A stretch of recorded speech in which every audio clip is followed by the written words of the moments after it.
ನಾನು ಬಹಳ ಸಂಕ್ಷಿಪ್ತವಾಗಿ ದಿವಂಗತ ಶ್ಯಾಮನೂರು ಶಿವಶಂಕರಪ್ಪನವ್ರ ಬಗ್ಗೆ ಮಾತಾಡಲಿಕ್ಕೆ ಬಯಸ್ತೇನೆ. ಶ್ಯಾಮನೂರು ಶಿವಶಂಕರಪ್ಪನವರು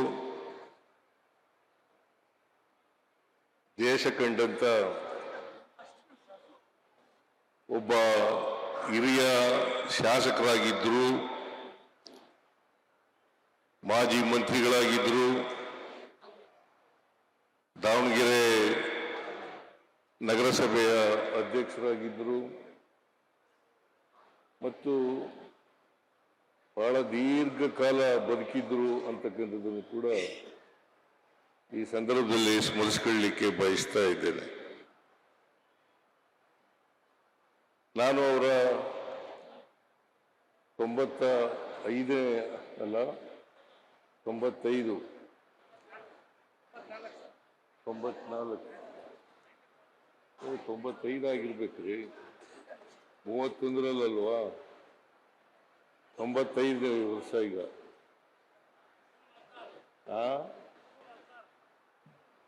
1931 ಅವರ ಹುಟ್ಟಿದ ಹಬ್ಬದಲ್ಲಿ ನಾನು ಭಾಗವಹಿಸಿದ್ದೆ. ಹಾಗೇನೆ ಈ ದಾಲ್ ಮಿಲ್ಲು ಉದ್ಘಾಟನೆಯಲ್ಲೂ ಕೂಡ ನಾನು ಭಾಗವಹಿಸಿದ್ದೆ.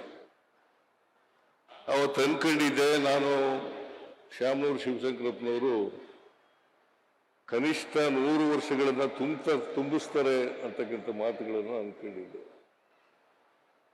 ಆದರೆ ಅವರು ನಮ್ಮನ್ನ ಅಗಲಿದ್ದಾರೆ. ಅವರ ಅಗಲಿಕೆಯಿಂದ ಈ ನಾಡಿಗೆ ಮತ್ತು ನಮ್ಮ ಪಕ್ಷಕ್ಕೆ ನಷ್ಟವಾಗಿದೆ ಅಂತಕ್ಕಂಥ ಮಾತುಗಳನ್ನು ಹೇಳಲಿಕ್ಕೆ ಬಯಸ್ತಾ ಇದ್ದೆ.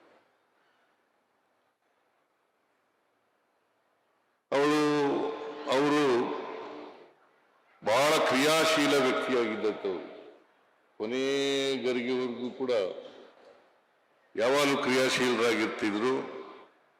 ವ್ಯಾಪಾರ ಉದ್ದಿಮೆನಲ್ಲಿ ಕಾರ್ಖಾನೆಗಳನ್ನು ಸ್ಥಾಪನೆ ಮಾಡೋದ್ರಲ್ಲಿ ಅವರು ಯಾವಾಗಲೂ ಕೂಡ ನಿರಂತರವಾಗಿ ಯೋಚನೆ ಮಾಡ್ತಾ ಇದ್ರು. ಆಮೇಲೆ ಬಹಳ ದೀರ್ಘಕಾಲ ಕಾಂಗ್ರೆಸ್ ಪಕ್ಷದ ಖಜಾಂಚಿಯಾಗಿದ್ರು. ಆಮೇಲೆ ಬಹಳ ದೀರ್ಘಕಾಲ ವೀರಶೈವ ಮಹಾಸಭಾದ ರಾಷ್ಟ್ರಾಧ್ಯಕ್ಷರಾಗಿದ್ದರು. ನನಗೆ ಅವರು ವೀರಶೈವ ಮಹಾಸಭಾ ಅಧ್ಯಕ್ಷರಾಗಿದ್ದಾಗ ನನಗೆ ಒಂದು ಸನ್ಮಾನಕ್ಕೆ ಕರೆದರು. ನಾನು ಆ ಸನ್ಮಾನ ಕಾರ್ಯಕ್ರಮದಲ್ಲಿ ಭಾಗವಹಿಸಿದ್ದೆ. ಕಾರಣ ಯಾಕಪ್ಪ ಅಂತಂದ್ರೆ, ನಾನು ಅಕ್ಕ ಮಹಾದೇವಿಯವರ ಬಿಜಾಪುರದ ಕಾಲೇಜ್ ಇದೆಯಲ್ಲ, ಮಹಿಳಾ ಕಾಲೇಜು, ಅದಕ್ಕೆ ಅವರನ್ನ ಹೆಸರಿಟ್ಟು ನಾಮಕರಣ ಮಾಡಿದ್ದೆ. ಅದಕ್ಕಾಗಿ ನನಗೆ ಆ ಕಾರ್ಯಕ್ರಮಕ್ಕೆ ಕರೆದಿದ್ರು. ಆಮೇಲೆ ಬಸವಣ್ಣನವರ ಫೋಟೋವನ್ನ ಎಲ್ಲ ಸರ್ಕಾರಿ ಕಚೇರಿಗಳಲ್ಲಿ ಇರ್ತಕ್ಕಂಥ ಕೆಲಸ ಮಾಡಿದ್ದೆ.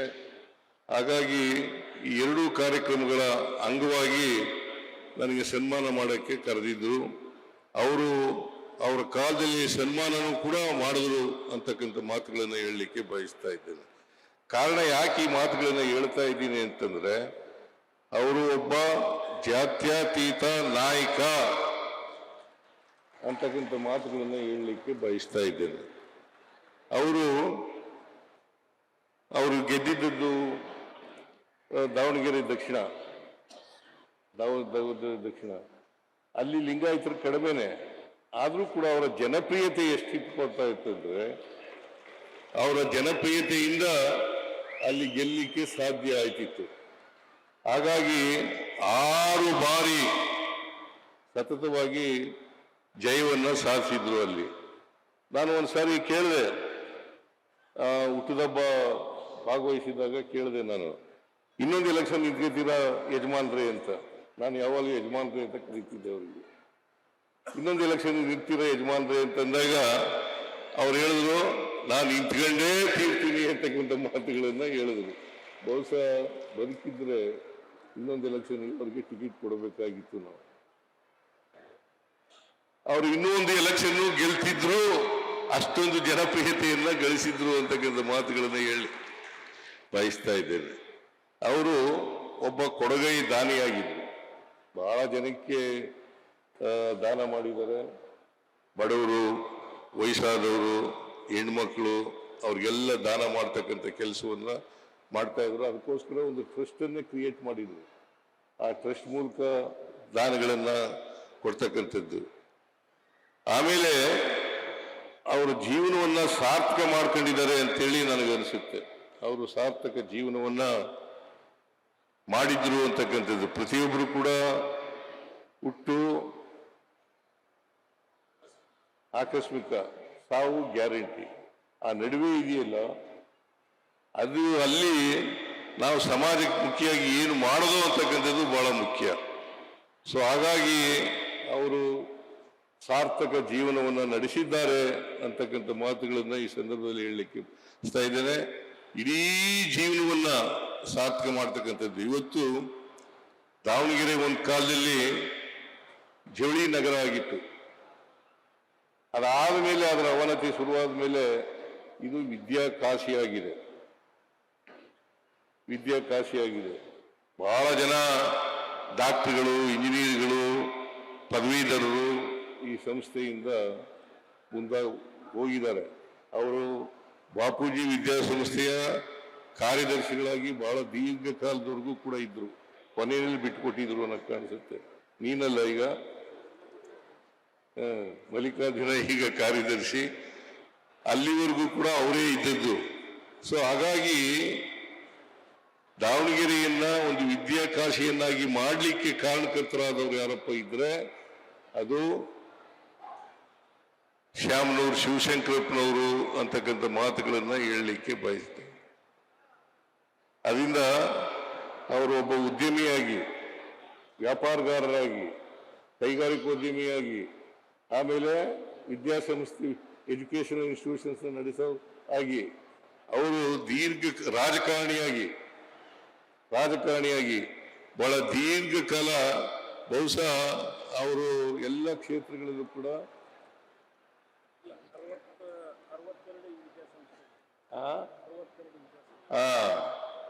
62 ವಿದ್ಯಾಸಂಸ್ಥೆಗಳನ್ನ ಕಟ್ಟಿದ್ದಾರೆ ಅಂತಂದ್ರೆ ಅದು ನಿಜಕ್ಕೂ ಆಶ್ಚರ್ಯ ಪಡಬೇಕಾಗಿರ್ತಕ್ಕಂಥ ವಿಚಾರ. ಅವ್ರಿಗೆ ಮನುಷ್ಯತ್ವ ಇತ್ತು, ಎಲ್ಲಕ್ಕಿಂತ ಬಹಳ ಮುಖ್ಯವಾಗಿ ಮನುಷ್ಯತ್ವ ಇತ್ತು. ಮನುಷ್ಯ ಪ್ರೇಮಿಯಾಗಿದ್ರು. ಪ್ರತಿಯೊಬ್ಬರು ಕೂಡ ಮನುಷ್ಯ ಪ್ರೇಮಿಯಾಗಬೇಕು, ಮನುಷ್ಯರನ್ನ ಪ್ರೀತಿಸ್ತಕ್ಕಂಥ, ಗೌರವಿಸ್ತಕ್ಕಂಥ ಕೆಲಸವನ್ನು ಮಾಡಬೇಕು ಇತ್ತು. ಅದಕ್ಕಾಗಿ ಅವರು ಒಬ್ಬ ಅಜಾತ ಶತ್ರು. ಬಹುಶಃ ಎಲ್ಲ ಪಕ್ಷಗಳಲ್ಲೂ ಕೂಡ ಅವರ ಸ್ನೇಹಿತರುಗಳಿದ್ದಾರೆ. ಈಗ ಅವರ ಶಿವಗಣಾರಾಧನೆ ಸಮಾರಂಭದಲ್ಲಿ ಎಲ್ಲ ಪಕ್ಷದವರು ಕೂಡ ಇದ್ದಾರೆ. ಇದರ ಅರ್ಥ ಏನಪ್ಪಾ ಅಂತಂದ್ರೆ ಅವರು ಎಲ್ಲ ಪಕ್ಷದವರು ಕೂಡ ಸ್ನೇಹದಿಂದ ಇರ್ತಾ ಇದ್ರು ಅಂತಕ್ಕಂಥದ್ದನ್ನ ಕಾಣಲಿಕ್ಕೆ ಸಾಧ್ಯ ಆಗ್ತಾ ಇದೆ. ಅದರಿಂದ ಅವರು ಒಬ್ರು ಅಜಾತ ಶತ್ರು ಆಗಿದ್ರು ಅಂತಕ್ಕಂಥ ಮಾತುಗಳನ್ನ ಹೇಳಲಿಕ್ಕೆ ಬಯಸ್ತಾ ಇದ್ದೇನೆ. ಸೊ ಅವರಂತ ವ್ಯಕ್ತಿಯನ್ನ ನಮ್ಮ ಸಮಾಜಕ್ಕೆ ಕೊಟ್ಟಿದ್ದದ್ದು ಬಹಳ ಸಾರ್ಥಕ ಅಂತಕ್ಕಂಥ ಮಾತುಗಳನ್ನ ಹೇಳ್ತಾ ಅವರು ಸಾರ್ಥಕ ಜೀವನವನ್ನ ನಡೆಸಿದ್ದಾರೆ. ಅವರಿಗೆ ಸ್ಮರಿಸಿಕೊಂಡು ನಾನು ನಮನವನ್ನ, ಗೌರವವನ್ನ ಸಲ್ಲಿಸ್ತಕ್ಕಂಥ ಕೆಲಸವನ್ನು ಮಾಡ್ತಾ ಇದ್ದೀನಿ. ಅವರ ಪುತ್ಥಳಿಯನ್ನ ಇವತ್ತು ಅನಾವರಣ ಮಾಡಿದ್ದೇನೆ. ಅವರಿಗೆ, ಅವರ ಆತ್ಮಕ್ಕೆ ಚಿರಶಾಂತಿ ದೊರಕಲಿ. ಅವರ ಕುಟುಂಬ ವರ್ಗದವರಿಗೆ ಅವರ ಸಾವಿನ ದುಃಖವನ್ನು ಭರಿಸ್ತಕ್ಕಂಥ ಶಕ್ತಿ ಕೊಡ್ಲಿ ಅಂತೇಳಿ ಪ್ರಾರ್ಥನೆ ಮಾಡಿ, ನಿಮ್ಗೆಲ್ಲ ವೇದಿಕೆ ಮೇಲೆ ಇರ್ತಕ್ಕಂಥ ಎಲ್ಲ ಪೂಜ್ಯರಿಗೆ ನಮಸ್ಕರಿಸಿ ನನ್ನ ಮಾತುಗಳನ್ನು ಮುಗಿಸ್ತೇನೆ. ಜೈ ಹಿಂದ್, ಜೈ ಕರ್ನಾಟಕ.